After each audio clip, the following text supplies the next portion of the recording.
Yo, what's up, everybody? This is Chris from Hair Loss from Steroids, and I wanted to talk a little bit about so you guys can understand that there's actually two types of hair loss.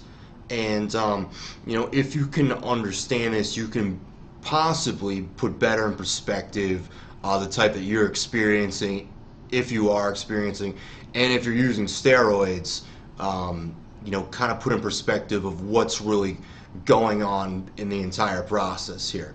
So, the first type of hair loss, and this is mostly what we discuss, is called androgenic alopecia, and that's hair loss from DHT.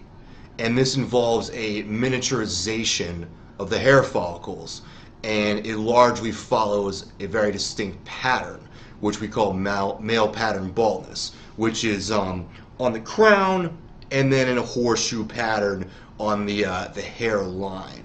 And basically what happens is DHT attacks the hair follicles, basically almost suffocating them, so the hairs grow less thick, there's less nutrients that can get to them, and they get smaller and smaller over time until they're dead. So that's androgenic alopecia, hair loss from DHT, and that's mainly the kind that we are trying to prevent. And that is permanent hair loss, that is progressive hair loss. So, the other type that I like you guys to be familiar with, in a very unscientific term, I just call that shedding, okay? And that is different from androgenic alopecia. It's just shedding. It's not male pattern baldness. It is not progressive. It is not necessarily DHT related. So, everyone has a certain amount of hairs on their head that are prone to male pattern baldness. Some guys have a lot, some guys have very few, and like I said, it usually starts in a distinct pattern, usually on the hairline for guys, but also on the crown of the head as well if you're prone to it up there. Now shedding is different. I got my notes here and I'm reading off of them. Shedding is certainly different. Shedding is something you're very familiar with in the zones that are not prone to male pattern baldness, like on the sides and in the back that are absolutely not prone to male pattern baldness. You will still lose hair there. It's not completely lost as it grows back. So shedding is a result of hairs entering the telogen phase, and that is the resting phase. A certain amount of your hairs on your head at all time are in the anagen phase, and that means they're growing. And then there's a phase where they shed, and then there's the telogen phase. I'm only talking about the two stages here. The one in the middle is really less significant. The telogen phase is where hairs are in the resting phase, and this occurs for about a period of anywhere from 1 to about 4 months. So not every hair follicle on your head is necessarily growing or out. Okay, some of them are resting. You don't see them, but they later start growing again. So when hairs basically go from the anagen to the telogen phase, they shed. And that's natural. That is not a big deal. That's not male pattern baldness. That is simply hairs that are shedding that are going to come back, and it happens all over your head. Not just in the zones not prone to it, all over your head. Completely natural, nothing to really worry about. However, there are circumstances in which your shedding will elevate. The most obvious that is pretty familiar to a lot of guys is just something called seasonal shedding. You'll probably notice a period of 2 consecutive months. For me, it seems like June and July, and then December and January, which would make sense. They're roughly 6 months apart, where more hairs are in the telogen phase, or going from the anagen phase to the telogen phase. So I see elevated shedding. Now, I know from doing this, or from observing this for many years, that those hairs are not lost. So when I do shower and I find more hairs in my hand and stuff like that, shedding, I don't really panic, especially if I can like pull them out. I just got some right there from the zones that are not prone to it. It's gonna come back. It's not a big deal. But That's one thing that everyone's pretty familiar with, these seasonal shedding phases. If not, think back to what I just said. Maybe you have them, maybe they're not as distinct.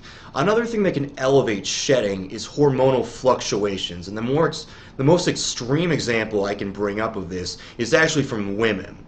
When they enter menopause, there are very much wild hormone fluctuations. When they have a child, pregnancy, post-pregnancy, wild hormone fluctuations, and often women see hair loss during that period, very pronounced hair loss actually, and it can be very distressing, but likely all that hair is coming back. It doesn't lose any girth. It has the same exact thickness as it was.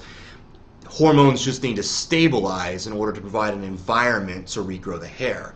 Another hormonal example is thyroid. Now, if you have an underactive thyroid, your body as a defense mechanism basically takes energy away from growing hair and maintaining hair to supplement the thyroid that your body is not producing, the energy that your body needs to just carry on its essential kind of life, its essential requirements and stuff like that. So if you have an underactive thyroid, certainly you can experience hair loss. It's par for the course with that. If you have an overactive thyroid, hyperthyroidism, the same thing can happen. It's a little different. The body's not exactly dictating energy away from the hair follicles. It's actually the body's is very very rapidly moving. So hairs that would normally be in the anagen phase for a period of maybe 6 to 8 months quickly enter the telogen phase, quickly come back to the anagen phase. Everything's on overdrive. So shedding is not something to worry about. Another example here is this. A lot of guys, when they first try out Minoxidil, their hairs start shedding. That causes them to panic, and it shouldn't be reason for panic. I understand why it is, but it shouldn't be reason for panic. It's actually evidence that minoxidil is working.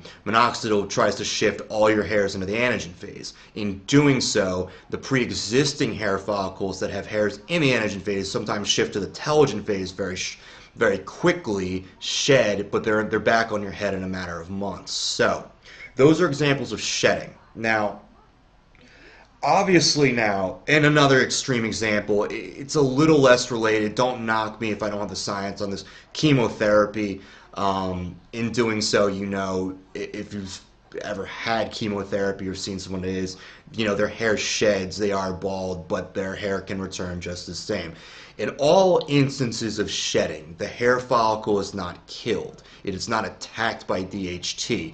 The hair simply sheds, going from the anagen phase to the telogen phase, sometimes, in very large quantities, but it can all be recovered. Now, different from androgenic alopecia, where DHT attacks the hair follicle. So, if you guys out there are juicing, you can experience both of these types of hair loss at a very elevated rate. Obviously, if you're messing with DHT compounds, trenbolone, certainly testosterone is one, and maybe dianabol, anadrol, those very, very androgenic compounds, that is giving your system a big blast of DHT. That DHT will attack the hairs prone to it and shrink them.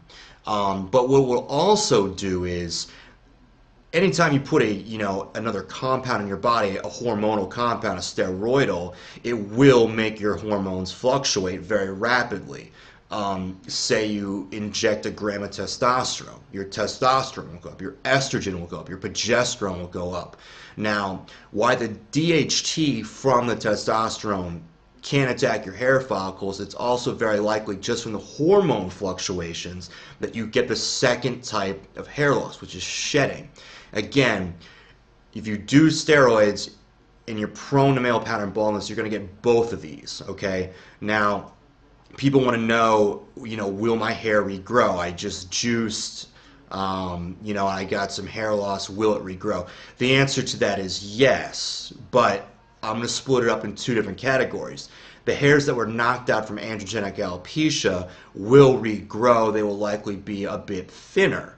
The hairs that have shed will regrow to their full capacity. So if you're juicing, there's two types of hair loss you can experience. One is more permanent than the other, but let me just put it this way. If you're losing hair in the shower and you're doing steroids, not all of that hair is lost from androgenic alopecia. Simply the hormone fluctuations, on cycle and off cycle, post cycle, if you're doing it right, you know, your hormones are very much fluctuating then too. When it returns to normal, your normal growth cycle of hair will, you know, preside at that point. So a question then to be asked is, you know, well, how do I tell the difference? What am I experiencing? Am I experiencing androgenic alopecia, or am I experiencing shedding? And that's the part that's very, very hard to figure out. I wish I could give you some sort of test, some sort of scientific, you know, certainties here. I can't. In the shedding phase, this is what and I almost just thought of this right now. If, like, you saw me pulling on the hair in the back of my head, okay, there's a little that came out from the back of my head where there's no male pattern baldness, there's no hairs prone to DHT back there. I just pulled it out, okay, the little pull test, if you will. The fact that it came out, you know, largely tells me that probably a good amount of my hairs are in, you know, getting ready to fall into the telogen phase to shed. Now, that's a very unscientific way to distinguish the two, but, you know, if you can pull out your hairs very easily, especially from the non-male pattern baldness zones, you know, a lot of your hairs may likely be in, you know, ready to enter the telogen phase. So that would suggest that your shedding phases are up. I know mine are up right now, but it's very, very hard to tell the difference. You can use maybe that one little test, but you know, if you are juicing prone to hair loss, you're going to experience two types of hair loss. One will be more permanent than the other. They both will regrow. The shedding will come back to its full capacity. The hairs knocked out from androgenic alopecia will likely come back a bit thinner and likely continue on in that state. The best you can do is to keep your DHT levels low using finasteride if you don't use that, or if you do use that. Topically inhibiting with azelaic acid is one of my suggestions in combination with minoxidil.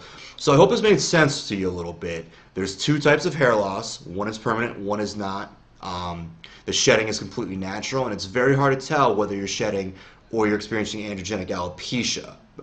But in my eyes, it's good news because a lot of people do panic when they get elevated hair loss. Now, simply losing hair is not evidence of permanent hair loss. If that were the case, I would probably bald like 27 times over. It regrows as long as it's shedding.